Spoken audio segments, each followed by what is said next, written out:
Ladies and gentlemen, your hosts, Lorelei and Space Deviant. Ladyhawke, a movie set in medieval France Filmed in northern Italy. and starring two Americans and one of my all-time favorite Dutchmen. Each generation is called upon to follow its own quest. And what is your quest? I must kill a man. To me, Ladyhawke stands undefeated as the greatest yearn-core romance of all time. As far as the film making itself, the cinematography is great. Costumes are on point, not period accurate, but visually rich. And the practical stunts and effects have the movie aged like fine wine. Hold me!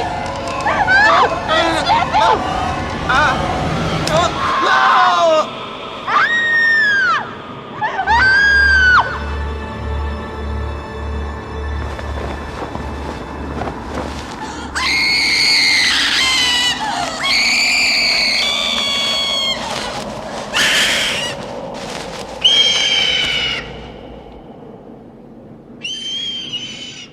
As opposed to the spoiled milk of almost all CGI once it hits 10 years old. Our window into this world of 14th century France is Philippe, played by a baby-faced Matthew Broderick.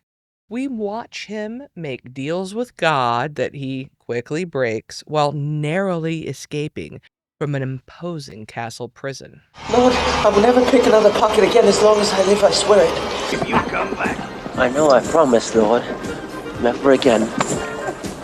But I also know that you know what a weak-willed person I am.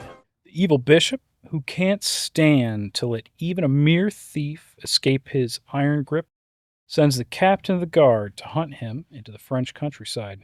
'Tis only one insignificant petty thief. Great storms announce themselves with a simple breeze, Captain. And a single random spark can ignite the fires of rebellion. If he's out there, your grace, I shall find him. Yes. But just as Philippe is about to be dispatched by these guards, we meet Etienne of Navarre. Now, this is the version of Rutger Hauer that lives rent-free in my head forever. Dressed all in black atop his black steed Goliath, holding a hawk. Former captain of the guard and still respected by the men he once commanded. He simultaneously saves and kidnaps Philippe.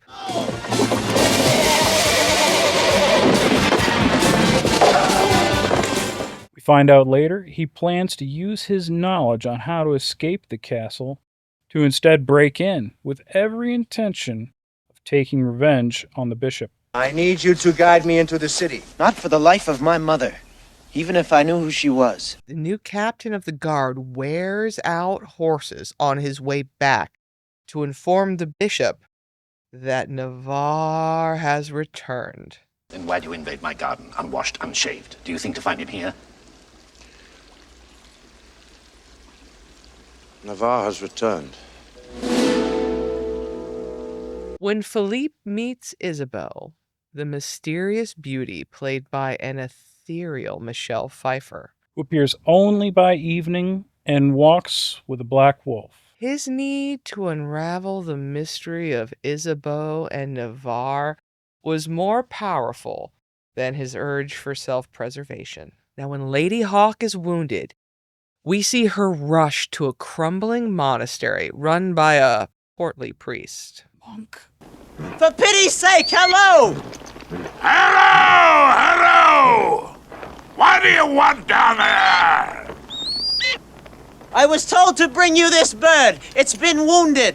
Oh, good shot. Bring it in. We'll dine together. We can't eat this bird.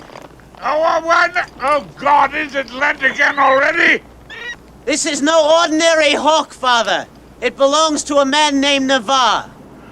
Mother of God. Bring it in. Bring it. That old holy man transforms from sloppy to dead serious when he learns to whom that hawk belongs. Together with Philippe, we learn the full story behind what we had only suspected. Are you flesh? Or are you spirit? I am sorrow. Isabeau and Navarre had made lovers' vows, but the fallen father had forsook his oath and revealed their secret during a confession to his superior, the bishop. His Grace seemed to go mad. He lost both his sanctity and his reason. He swore that if he could not have her, no man would. So Navarre and Isabeau fled from Aquila. But the bishop followed, never more than an hour behind and more persistent than a hound. An evil man, a powerful man, hated and feared, rejected even by Rome herself. He called upon the powers of darkness for the means to damn the lovers. In his fury and frustration, he struck a dreadful bargain with the evil one. Not knowing the evil bishop was madly obsessed with Isabeau. And as a woman, Your Grace? beautiful woman. And alabaster skin. And the eyes of a dove. Turning from his sacred Catholic vows, the bishop sold his soul to make an unholy pact with evil. He cursed the lovers to be together forever and forever separated. By day, Isabeau is a beautiful golden hawk, and by night, Navarre is a protective black wolf. Do you know that hawks and wolves mate for life? Yeah. The bishop didn't even leave us that. Oh, this level of yearn simply goes unmatched in my book. It is peak longing. Even on what was possibly the 400th watch, seeing Pfeiffer glimpse Hauer in the morning sun for just a moment, never being able to touch, and then Hauer's cry as she flies away, having transformed into the mindless hawk.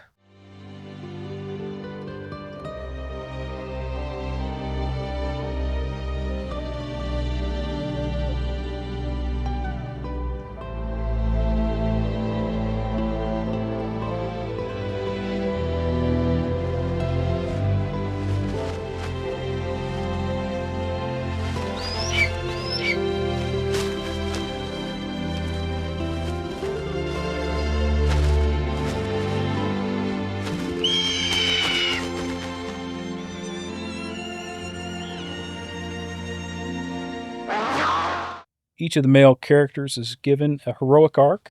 The monk, redemption from his betrayal. All you have to do is confront him. Both of you as man and woman in the flesh. And the curse will be confounded, broken, and both of you will be free. Philippe goes from a mincing coward I have no honor. I never will have. to a loyal friend. If you lay one hand on her, you will find it on the ground next to your head. Now right on! Navarre from bitter to hopeful. What is that?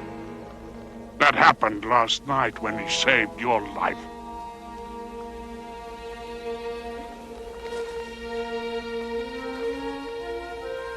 Forgive me.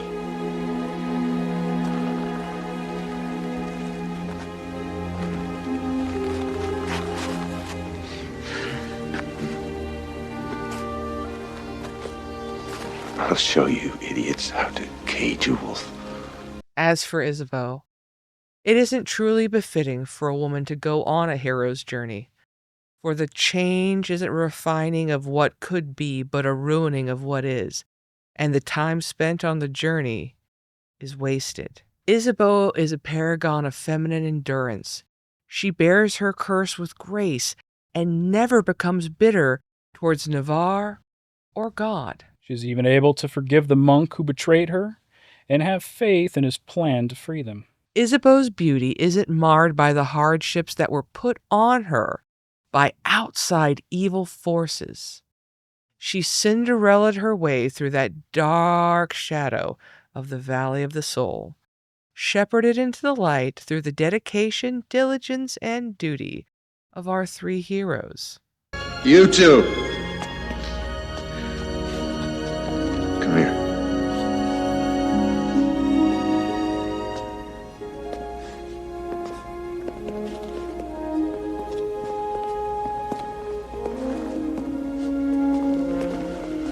May God's blessings be with you both from this day forward. I bless the day he brought you back to his father. And you. And you. We're all in love with her in their own way. I shall never forget the first time I saw her. It was like looking at... the face of love. Ah, you too. Every time I watch as Navarre lifts her into the sunlight and they touch for the first time in 2 years, I sniffle and sigh and feel a soul-deep satisfaction. I, for one, will never give in to nihilism. There is hope for a happily ever after for all of us. She wanted me to deliver a message. To say she still has hope. Faith in you.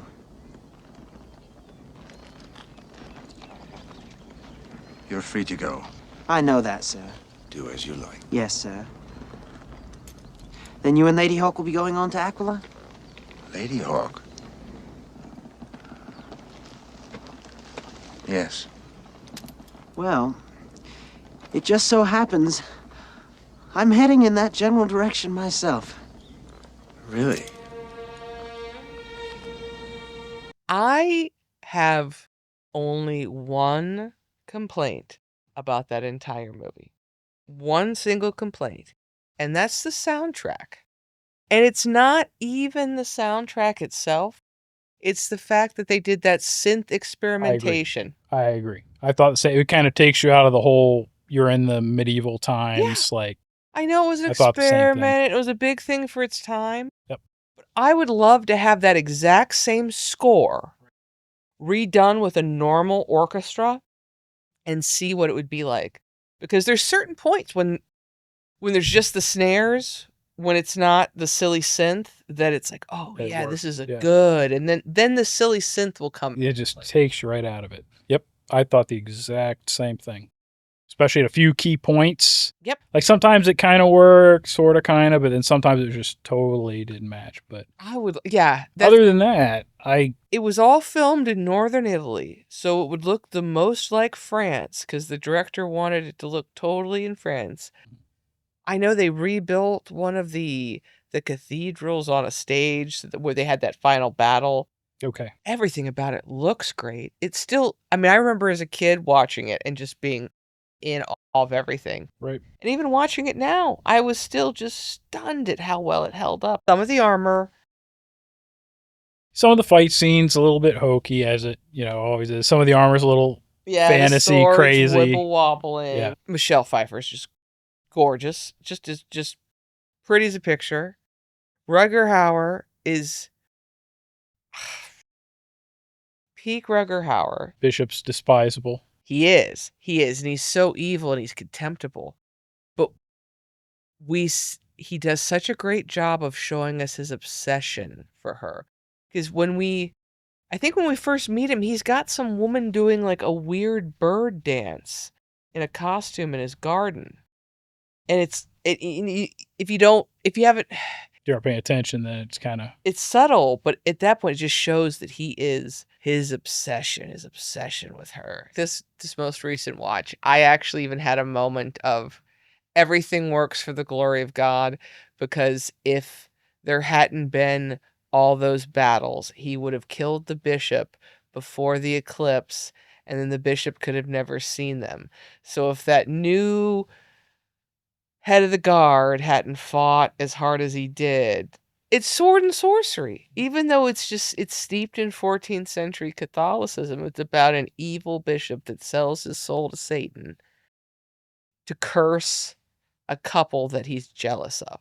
I like the, they had the fight scene with all the traps and stuff. So, of course, you got to have the Goonies style, Goonies-esque. Walk on the left side. Yes, and I had forgot that. You're frightening me. Are you deaf? Right on! From Spider-Man, Doctor. Should have killed your little girlfriend when I had the chance. What did you just say? Looks like we got competition. Oh yeah, yep. I forgot he That's was in who it was. there. I was like, man, where have I seen? I was like, where have I seen this guy in multiple movies? And that was it. It's one of them. And I'd forgotten Michelle Pfeiffer got a kill.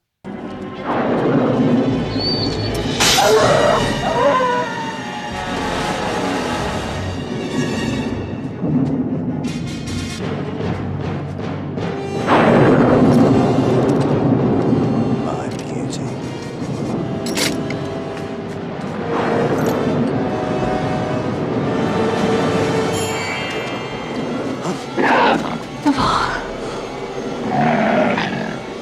Black Wolf.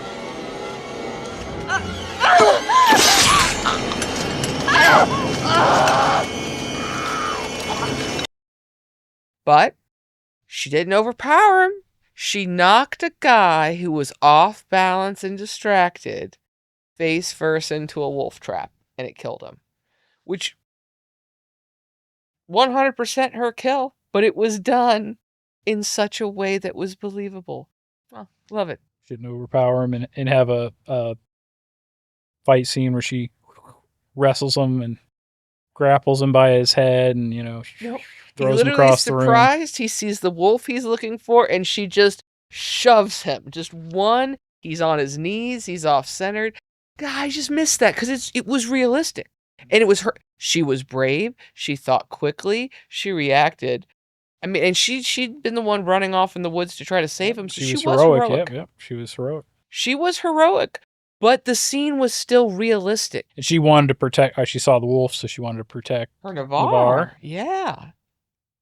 You can give me heroic women doing heroic things and even knocking out body counts.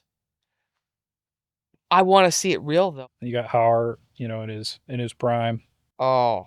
There's no question he's the man. Everybody's like, oh, I don't want to fight that guy for the most part. When they do, it's like 5-on-1, but the very first scene where we're introduced to him, his former second.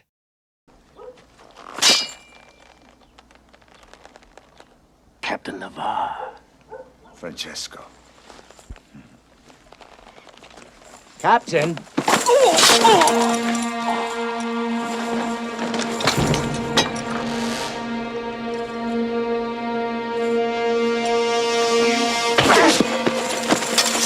Is like my boy. Like he's not gonna fight him.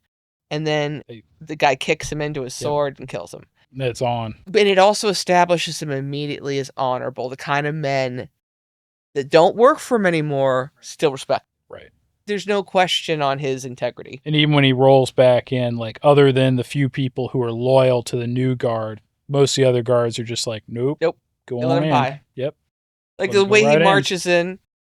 I was your captain and will be again by grace of God.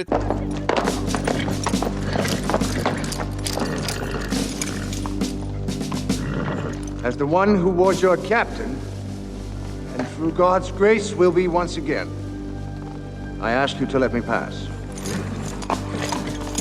Captain Navarre, I have my orders.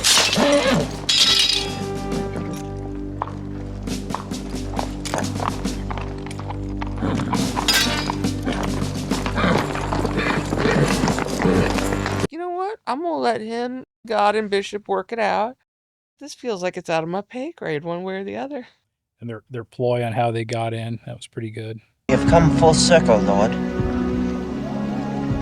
I would like to think that there is some higher meaning in all of this. It certainly would reflect well on you. The cleverness of the monk. Oh, well, the bishop's a very forgiving man. I'm sure he'll be fine with you taking the pleasure of, killing a wolf from him. Wisdom is beyond price, my son. Be grateful that you have it.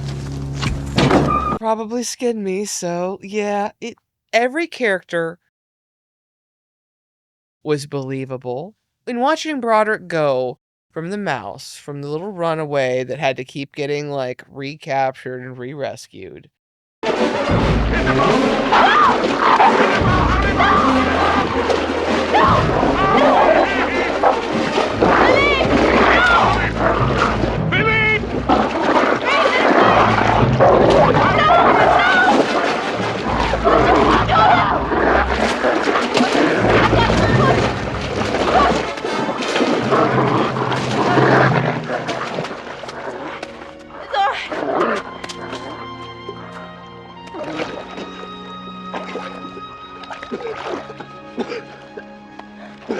Hold on! Hold on, boy!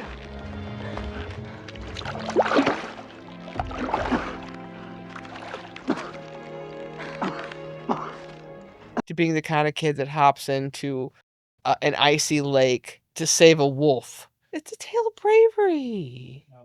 Broderick knocks the guy. The arrow shoots up in the air. What are the chances of this arrow is going to hit the bird that's flying? What are the chances that an evil bishop is going to curse you? This bitch got bad luck. Priest, monk, former priest, I guess monk. We have a little... his whole character, how he comes in, silly as hell, and then turns on a dime.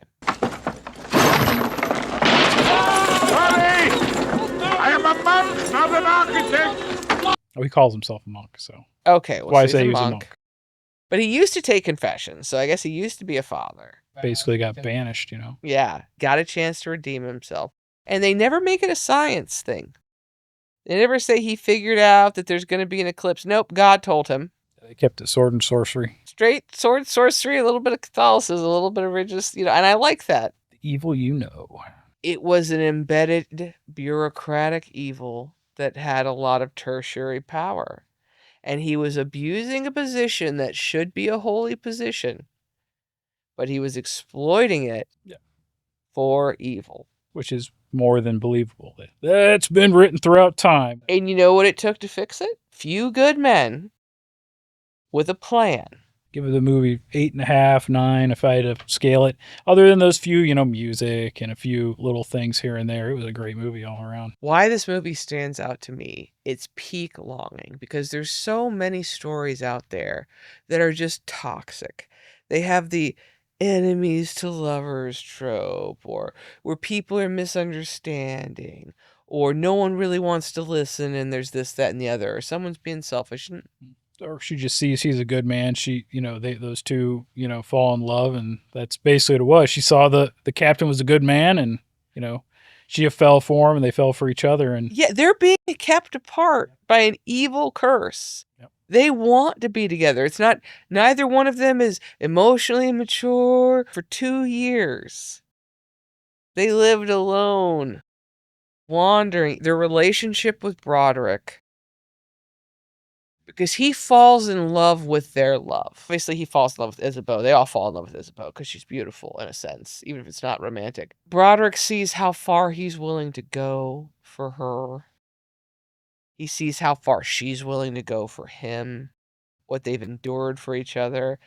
And he falls in love with their love. Priest wants to redeem himself, but Broderick he wants to see them together.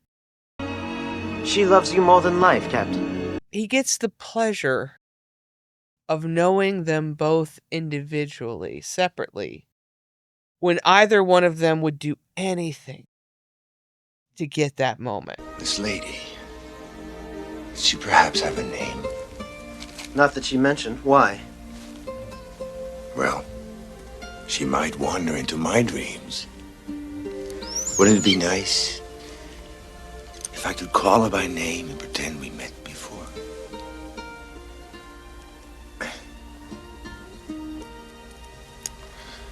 I've waited a long time for such a lady. So his passing messages back and forth, even though a lot of them are bullshit. You must save this hawk, he said. For she is my life. My last and best reason for living.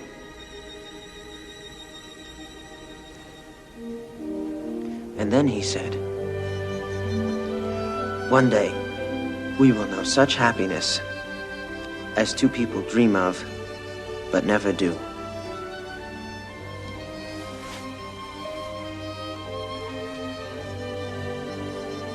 He said that. It's done to make him feel better. It's his way of adding to their love story. Tell me everything she said. And I warn you, I will know if the words are hers. He's saying what they're thinking. Yes. In a way, in a sense. Yes. Some of it took from what the monk had said to him, too. Like, some of it was almost word for, not word for word, but, it was pretty similar. He used some of the same words. He wasn't lying. He just kind of looked inside their hearts and then told the other person what was there. It just doesn't get any more romantic than that lift at the end and spinning around in the sunlight through the stained glass window. Romantic as romantic can be. Regardless of separation and time, they were able to, their love still lasted through it. Yep, it's first thing you cut your hair. Broderick going off with the monk. Even if I've got to pick the lock, I'll get into heaven. I fully expect to meet you at the pearly gates, little thief. Don't you dare disappoint me. I'll meet you there, Father. Even if I have to pick the lock. We have hope. The whole movie is hopeful that everyone came out the other side better. Except for the bishop, and he's dead now, and that's better for everybody else.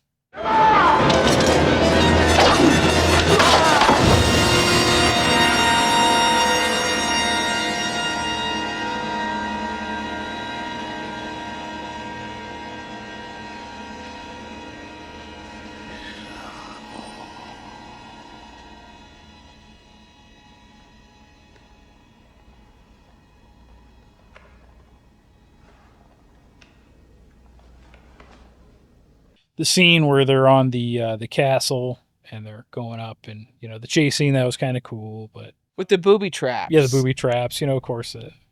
Where she's dangling and turns into a bird. All the transitions still work. Yep, for 1984.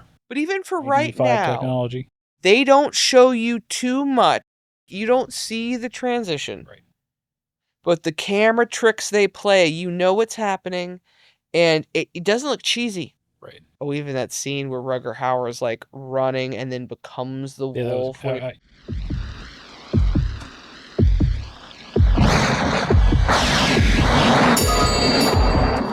even thought, that was a good shot the way they did that, because they had him going down under a hill as the light. And then did a light flash, and then the wolf came out.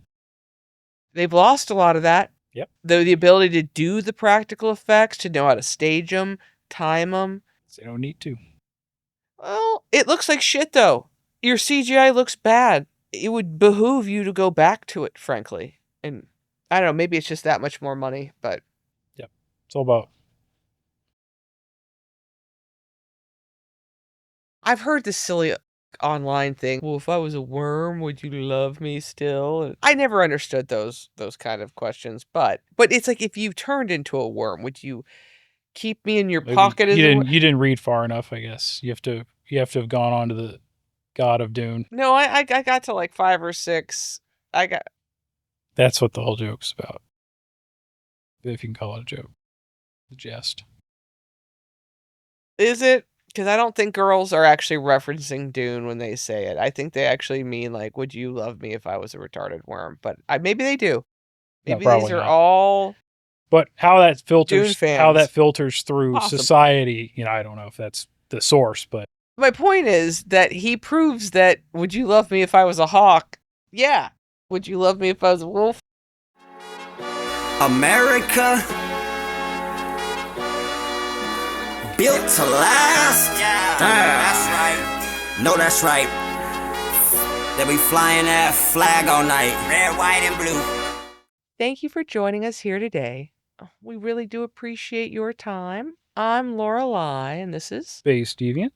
And together we are Southern Fried Cinema Siblings. And remember, the most important story is the story you tell yourself, so make it a good one. Mm-hmm. Oh.